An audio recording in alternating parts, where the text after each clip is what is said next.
Oyi, ertaga to'ylari-ku. Shunga siqilyapman-da qizim. Nima balo? Onasini go'rga tiqishma uni niyati tushunmadim. Unaqa demang, oyi. Telefon qilib qolar. Endi javob berganimdan foydasi yo'q qizim. Opang uchun endi hammasi tugadi. Meni qiynayotgan narsa sensan qizim. Tushunmadim. Men? Qizim, dadang opang o'rniga seni turmushga bermoqchi. Oyi, nimalar deyapsiz? Jon qizim, sen bir narsani tushun. Biz hozir shunday qilishga majburmiz. Agar to'y to'xtasa, hammaga sharmanda bo'lamiz. Shunga dadang opang o'rniga Marjonani uzatib, yuzimizni yorug' qilamiz deyapti qizim. Shunda to'y to'xtamaydi. Hammasi joyida bo'ladi. Yo'q, oyi, yo'q. Men turmushga chiqishga hali tayyor emasman. Unaqa demanglar.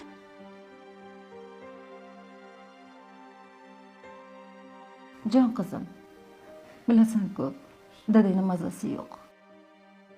Yuragi tutib, ronkor bo'lib qolmasin deb qo'rqyapman.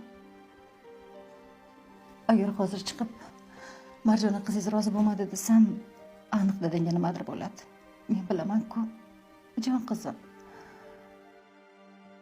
O'zim orqalaysan-da. Yo'q dema. Ota-ona hech qachon farzandiga yomonlik ravo ko'rmaydi-ku. Xo'p.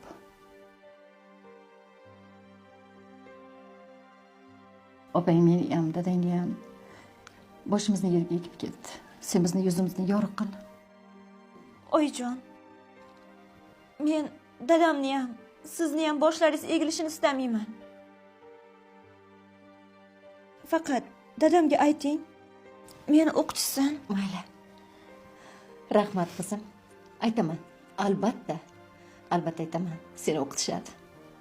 Xo'p, kelishdik-a? O'zim o'rgilay. Rahmat qizim. Sendan mingdan men roziman. O'zim o'rgilay. Rahmat. Bo'ldi opajon, endi his qilavermang. Mana bu doringizni ichib oling. Bo'lgan ish bo'ldi, endi nima ham qilardik? Taqdir ekan, taqdirga tan berishdan boshqa ilojimiz yo'q.